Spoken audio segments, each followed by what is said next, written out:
Senhora presidente, senhores e senhoras deputadas. Senhora presidente, eu gostaria que, aproveitando que a Escola do Legislativo está promovendo vários projetos, e entre eles o projeto Deputado Jovem, eu gostaria que Vossa Excelência permitisse que os deputados jovens de Guarapari, Ecoporanga, Anchieta e Santa Teresa, que estão na galeria, pudessem vir até o plenário, participar e conversar com os deputados aqui presentes, para já começar a ter uma experiência, porque já que eles estão fazendo o curso, inclusive para fazer projeto de lei, a gente gostaria que eles descessem aqui e entrassem no plenário para já começar a conhecer e participar aqui da presença, já que nós temos 3 ilustres deputadas estaduais aqui. Pedir a coordenação para descer com o pessoal para entrar aqui no plenário. Nós queremos convidar os estudantes para fazer parte, para entrar no plenário.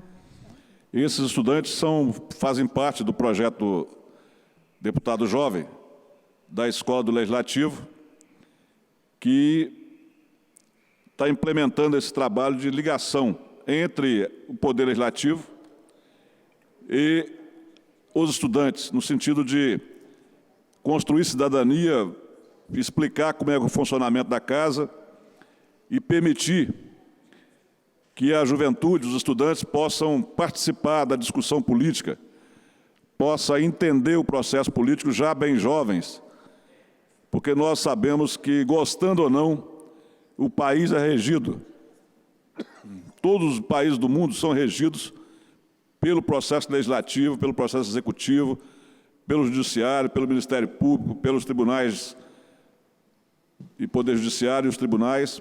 E é necessário, então, que a Casa, através da Escola do Legislativo, possa integrar os estudantes a esse movimento real, como é que é o funcionamento, o que é o dia a dia do poder, porque assim nós vamos estar construindo cidadania, construindo um acesso dos jovens à discussão do país. Porque toda discussão política, ela merece ser bem observada pelas pessoas que não estão na política, porque toda a vida do país é movida exatamente pelo que se decide no campo político. Então, querendo ou não, você, mesmo achando que política não é uma opção sua, você tem que estar atento pelo que está acontecendo, para que você possa ter conhecimento de quem está construindo o seu futuro, quem está construindo a sua realidade, se está agindo adequadamente. E nós estamos vendo que o processo político, ele sabe perfeitamente que a observação pública, a observação das pessoas, é importante, inclusive, para controlar. Essa semana, por exemplo, nós estamos diante de 2 fatos nacionais. E são 2 fatos que, no meu entendimento, interferem moralmente na questão política. E nós assistimos isso com muita comodidade. As pessoas passaram a não reagir contra esse tipo de coisa.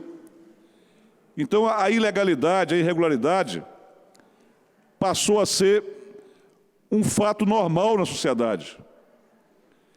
Passou a ser um fato corriqueiro. Tanto que a própria mídia,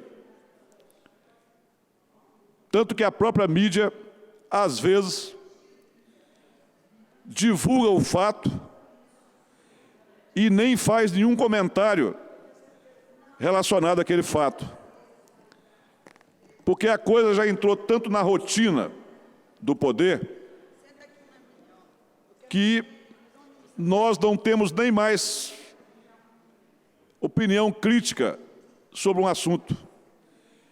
E vejam, senhores, ontem, numa reunião política em Brasília, o vice-presidente da República, que era coordenador político do governo, resolveu sair da coordenação e passou para o ministro Padilha. E o ministro Padilha comunicou à nação que estava, a partir daquela hora, liberando 500 milhões de emendas para deputado, para poder conseguir o apoio dos deputados para a governabilidade. Quer dizer, isso é um crime. Isso é um fato que não pode ser divulgado como um fato comum. Isso é uma confissão de irresponsabilidade pública. Como que o Congresso Nacional, diante da crise que o país está, diante das dificuldades, o Congresso Nacional pode aceitar receber emenda do Executivo para poder votar de acordo com o Executivo? Isso, no mínimo, merecia do Ministério Público Federal uma denúncia séria, porque o Congresso está demonstrando com isso, e o governo também demonstrando com isso, de que só consegue paz do Congresso, só consegue votar o que interessa, se comprar os deputados federais. E nós não podemos assistir isso sem nenhuma crítica, sem nenhuma opinião contrária. É como ontem nós vimos diante da nação a Presidente da República dizer que ela não teve conhecimento da crise, que ela achou que não ia ter crise, mas teve crise.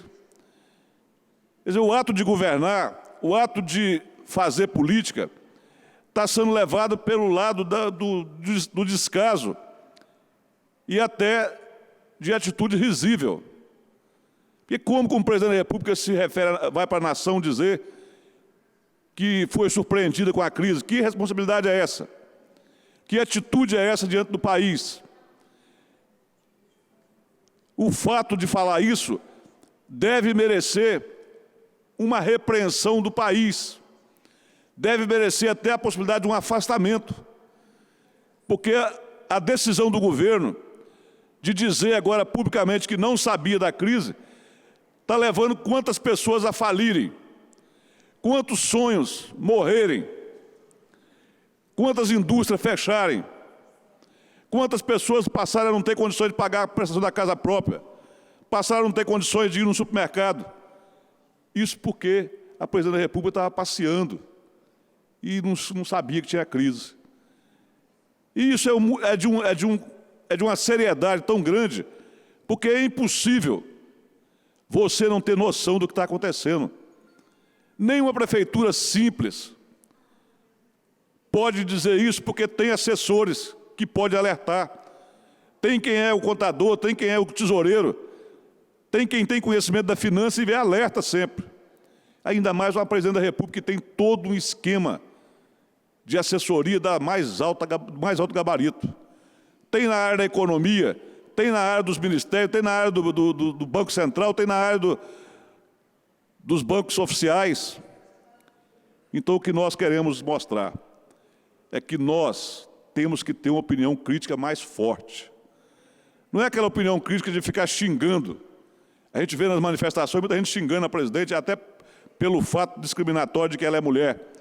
E aí tem uns que usam aquele palavreado baixo nível para poder dizer palavras que não são nem normal em qualquer ambiente, quanto mais contra uma Presidente da República. Nós não temos que ter posição discriminatória contra ninguém, nem se for homem ou for mulher. Nós temos que ter posição crítica com relação aos atos de governo. Porque as pessoas, ela sendo branca ou preta ou amarela, ela não tem que ser julgada pela cor, pela simpatia. O administrador tem que ser julgado pela ação administrativa. A crítica deve ser sempre ao ato administrativo e não à pessoa.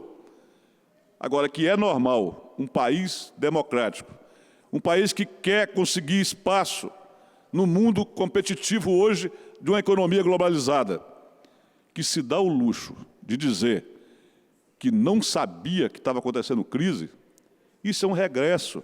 Isso é uma demonstração de falta de capacidade política do país. Isso atinge todos os políticos, todos os sistemas de inteligência do país. Aonde estavam os economistas que não alertaram isso? Aonde estava o sistema financeiro que não sabia de crise? Como é que uma Presidente da República pode dizer isso publicamente, que não sabia que tinha crise? Olha o prejuízo que está dando à nação. Olha quantos sonhos estão sendo encerrados com esse tipo de atitude. Então eu, até hoje, que vivia defendendo o resultado das urnas, já começo a pensar que, diante dessa declaração, nós temos que pensar em afastar a Presidente da República. Porque não é comum, não é lógico uma pessoa está diante do maior cargo da nação, virar para a nação e dizer que eu não sabia que estava tendo crise. E isso é uma falta de respeito com a população. Então, vocês que são jovens, vocês que estão enfrentando esse projeto aqui hoje, o dia todo aí sendo assistido por vários deputados, preste atenção, evolua na opinião crítica, não na opinião agressiva, mas na opinião crítica, para poder conduzir, poder construir uma opinião mais forte diante dos políticos.